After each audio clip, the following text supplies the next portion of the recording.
بسم الله الرحمن الرحیم. ستړي مشه ورځ مو نیکمرغه. خدای دې وکړي چې روغ او جوړ اوسئ. راځو دوهمې جلسې ته د پښتو.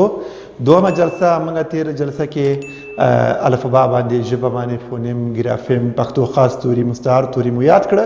همدارنګه مو یادونه وکړه چې پښتو کې څلوېښت توري اوازونه دي، شپږ څلوېښت اوازونه دي، څلوېښت پکې توري دي.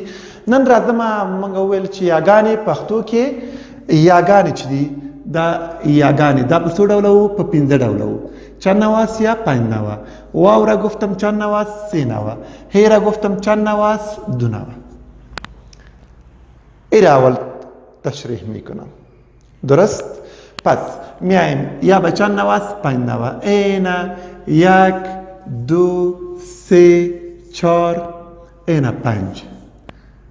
خب واو چند نوا بود؟ او 3 نوا. 1 اینا 2 ای 3. هی به چند نوا بود؟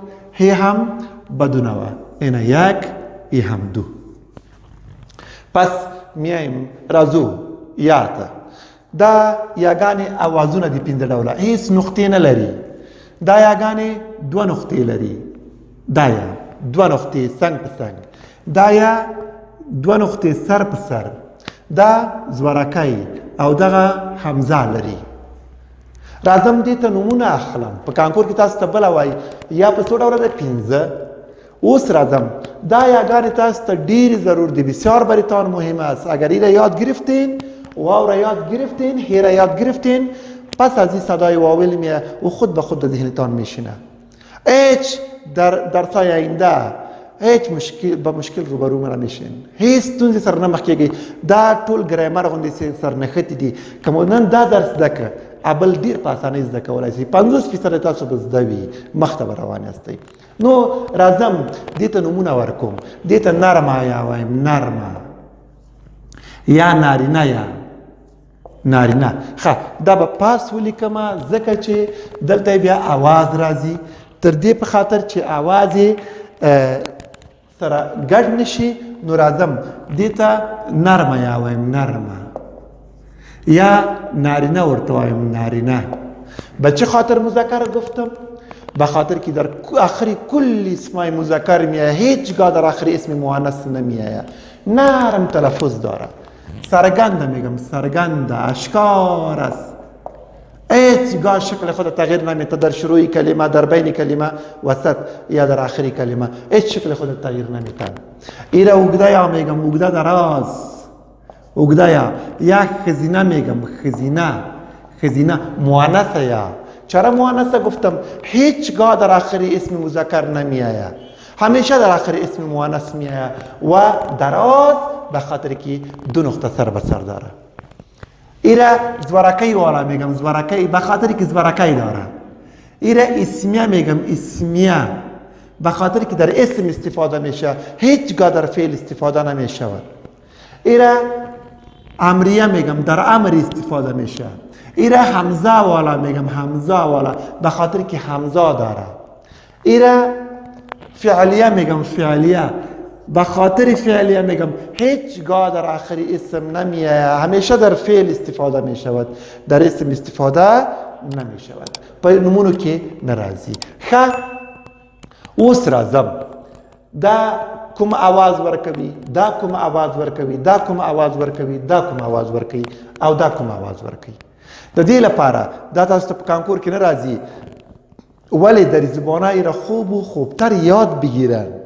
چی شود چی کنیم که بسیار با آسانی بسیط این را یاد بگیریم.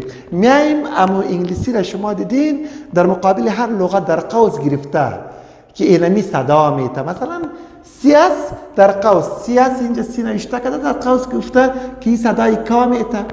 پس در قوس این صدای کا، ای کا که از ایره فونیتیک الفابت میگم، الفبای فونیتیکی میگم. میایم ایره هم توسطی آموز صداها، آموز حروفی، آموز علائم فونیتیکی که استفاده میشه، بسیار امور را نوشته میکنیم که بسیار بسیط ساده و را یاد بگیریم. یکی از این یا صدای ای میته، اینا اینه ای وای. این که از ای صدای ای میته، اینا با آی نشان میدم. یک کس میگه شیر نوشته کنید، شیر SHIR. یک کس میگن شیر نوشته کنید، شیر SHER. یکی از صدای ای میته، یکی از ای صدای ای میته. این صداهاست، این شکل ها نیست، باید داشته باشید. این صداهاست.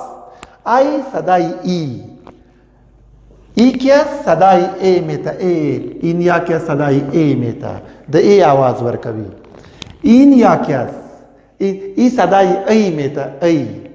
اینا می زورکی جمع وای. این هم صدای ای میته، زورکی جمع وای. این یک هی است. اینجا تشریح میکنم. یکی از هی است که صدای ا میته، این صدای آ میته، این هم هی است، این هم هی است. خب میایم ببین مثال ها نوشته میکنم. سړی، ای، زمری، منگی، لرگی، ای صدا میته. ای صدای ای میته، ای. خدی، ای. خوشحالی، دوستی، ای صدا میتن. این صدای ای میته، ای. عدی، ای. ناوی، این. مستی، مستی، ای صدا میته. ولی این هر دو صدا یکسان است. ایرا گفتم اسمیه، ایرا گفتم فعلیه. اگر اسم بود اینیا، اگر فعل بود اینیا. ببین ایرا اسمیه گفتم. من میگم انجلی. ببین انجلی. من میگم المسی. من میگم اینا دودی، دودی. اینا اسم ها شد یا نه؟ پس اگر اسم شد اینا میا. ولی اگر ای فعل بود پس این یا نه بلکه این یا میه. مثلا من میگم فعل. ببین رازی، رازی. اینا خوری، خوری. اینا سخی، سخی. اینا ببین این یا را استفاده کردم. هر دو یک صدا میته، صدای ای. ولی اگر اسم بود این یا، اگر فعل بود این یا.